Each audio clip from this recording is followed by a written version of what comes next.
What is up, you guys? Kike here, back with another video, and today we are going to do a leak down test on the white LTZ 400.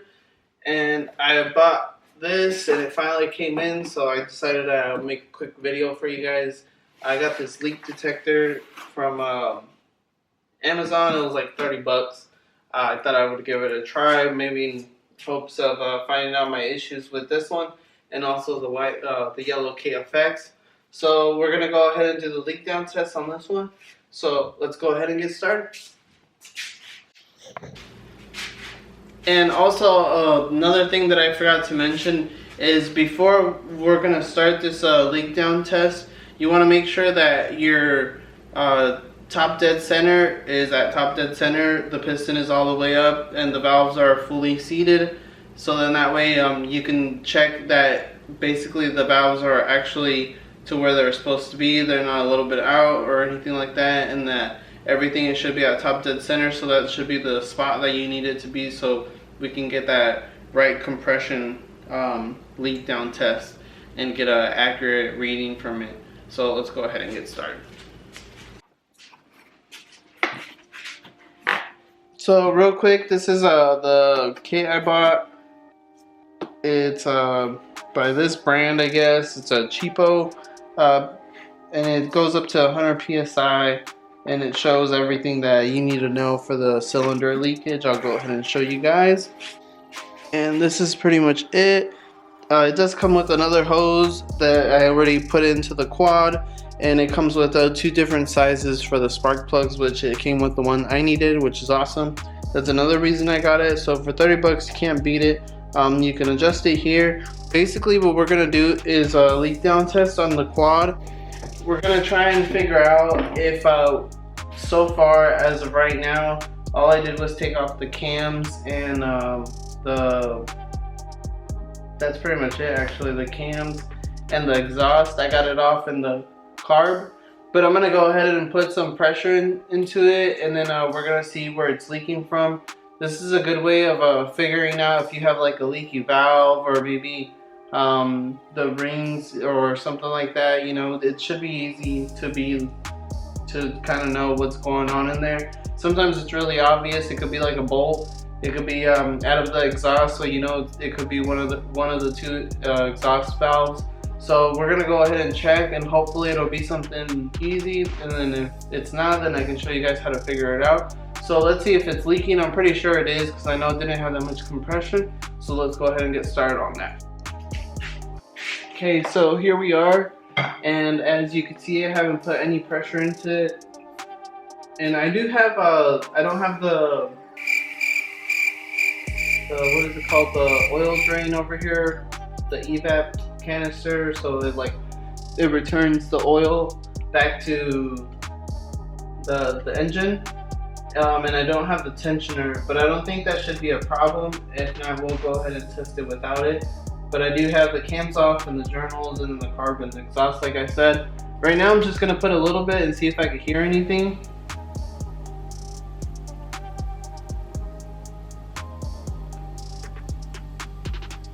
And right away I can hear it.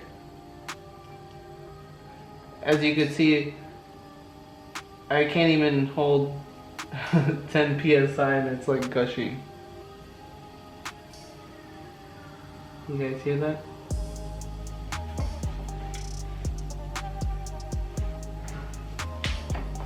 Okay, I'm just gonna leave it there. So basically I put not even 10 into it, and it's saying I'm losing 80% of it.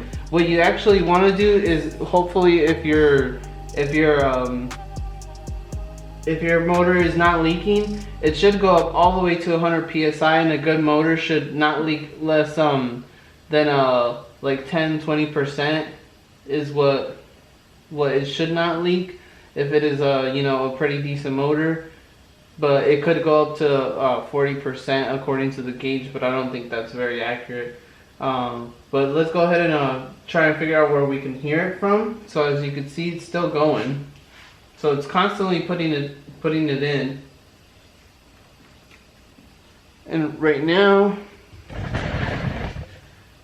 I'm just trying to cover up holes to see if I could hear anything.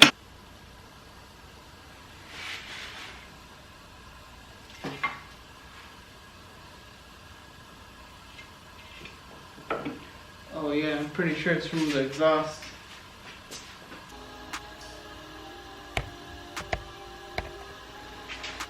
Okay, so like I was saying, I was trying to hopefully see that it did have a leak and somewhere specific, but check this out.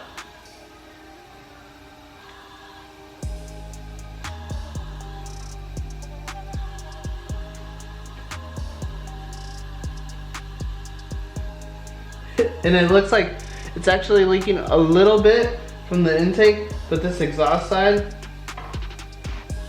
is just like gushing out.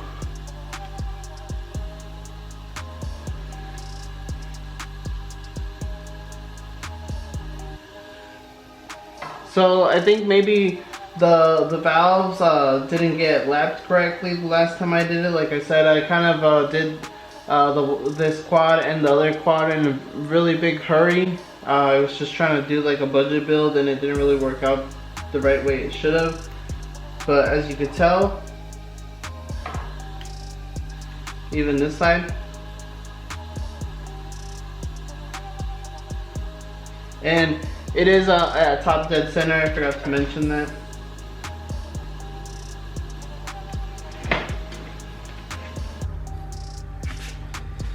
Alright, so real quick, I just wanted to give a little bit more details on this. So how I was telling you guys, I'm gonna just explain it real quick, a quick summary. Usually with this type of pressure gauge, I know I didn't do it exactly how I'm supposed to, which is apply 100 psi and see how much is leaking. Like let's say 20%, which means 80 psi is leaking, so that's still in the green. I basically just only put 10 psi and saw that it was already leaking, so therefore I didn't need to do that because I know it's obviously not holding pressure. But that's the way that you would have done it before, and that way you can listen to where the actual leak is coming from, so you can also tell if it's bubbling in the coolant, then you know it's probably a head gasket. If it's, you could hear from the exhaust, obviously exhaust valves. If you could hear from the carb side, it's obviously the intake valves, and also the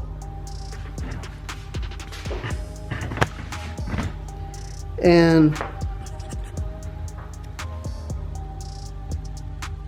then also if you hear air escaping from here or the top dead center bolt up here, then you know it's going to be the piston or the rings are out of spec or maybe just really worn. But just wanted to give you guys a quick summary on pretty much that. That's the way that you're supposed to use it. Apply 100 psi, and then ideally you don't want it to leak more than like 10%, which is right here, but obviously you can go up to 20. On this gauge it says up to 40, but I don't think that would be ideal. It would be leaking enough pressure to not get a good compression test. So therefore, like how I said, 10 to 20 maybe. I wouldn't do any more than that. Obviously if it barely leaks, it might actually leak just a slight bit, which is normal, but not a whole lot. Obviously like 40%, that's really pushing it. I wouldn't do that. Maybe like 10 or 20. Just thought I would give you guys a quick summary real quick before I end the video.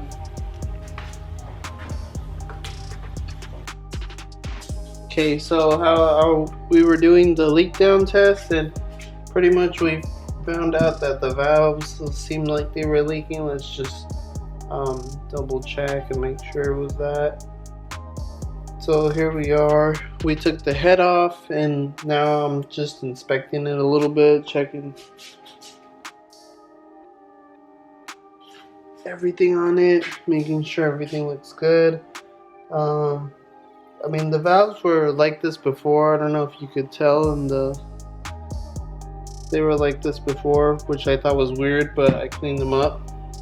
And I did lap them, and they seemed fine. but apparently they're still leaking. So all I'm gonna try is, okay, so I forgot to take out the buckets here off, so I did that. What I'm gonna try though is, it does look pretty dirty. I don't know what's going on. So what I am gonna try is, so here you can clearly see the intake side of it. All I'm gonna do is pour some water in there and see if I could visually see a leak. So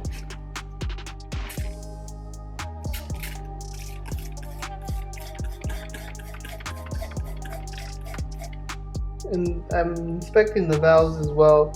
They do look fine.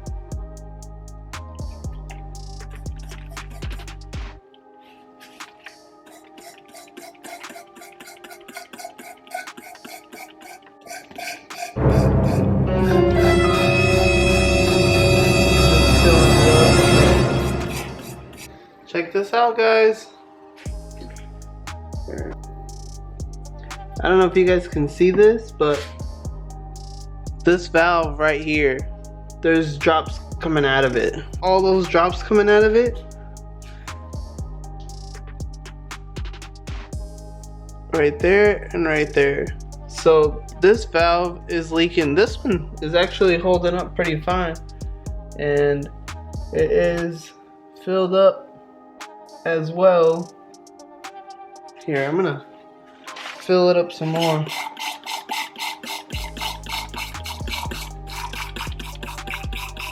See, you could just see it.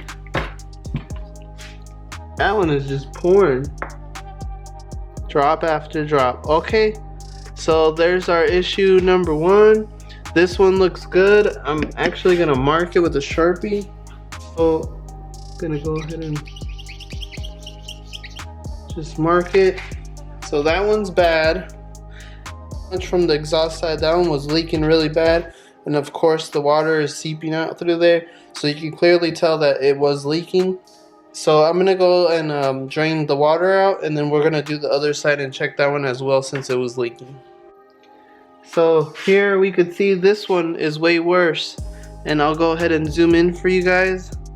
Look at that. That one's leaking way worse. As you can tell, it is leaking really bad, and this was the actual exhaust side that was leaking way worse than the intake side. So this one was coming out a little bit, but that one is just pouring. So, and they're total opposites. So this was the bad one on the intake. This is the bad one on the exhaust. So we're gonna mark this one. I might just check them all though while I'm at it. Make sure that they're all good. Okay, you guys, so that is it for this video. But hopefully you guys learned how to check your 4-stroke valves. Make sure they're not leaking. In my case, they are. Maybe this will help us solve the issue to the white LTZ 400 not starting. We can get this bad boy started up. Maybe this was the issue with it all along. But I do have a new gasket kit for it again, and I will be checking out actually the piston and everything while I'm at it, just like how I did with the KFX. Last time with the KFX, I showed you guys how to do the piston ring gap and the, what was it, to check the gap on the bore. So when you put the ring on the bore inside of it with the feeler gauge, make sure that's up to spec, if it's not too open or too closed. So this time hopefully you guys learned this, and if not, check out that video. It will be up by now, so I'm gonna post this one up next, and we're just gonna keep hunting down these issues, you guys, and then hopefully we can figure out the issues on all of them and get them all running. I hopefully want to get another toy, another dirt bike or something, so we'll see about that. But that's pretty much going to be it for this video, you guys. If you haven't liked, hit that thumbs up, and don't forget to share and subscribe. Hopefully you guys have a good Merry Christmas, and thank you for watching. Peace.